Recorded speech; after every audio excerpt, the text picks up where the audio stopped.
مين هو أغرب وأغنى حاكم في العالم؟ الملك المجنون مها فاجير، وده يا سيدي رئيس تايلاند من سنة 2016. والده يعتبر أطول حكم في العصر الحديث، واللي هم 70 سنة. الراجل ده عنده هوس مالوش حدود، مجنون بالوشم والإنس، والحفلات اللي بيحضرها كلها إنسية.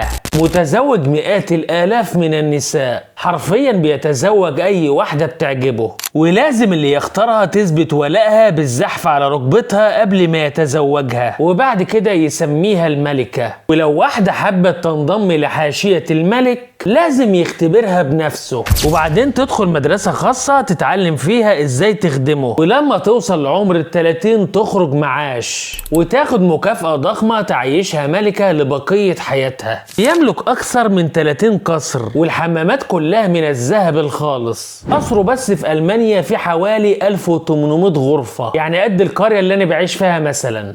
ولما بيتحرك بيكون معاه 3000 شخص نصفهم جواري. الراجل ده بيعتبر نفسه كإله والعياذ بالله، وعنده سلطة ونفوذ مش طبيعيين، ويعتبر من أغنى 5 ملوك في العالم، لأن ثروته تتخطى 70 مليار دولار. ملك اسمه مها، هننتظر منه إيه يعني؟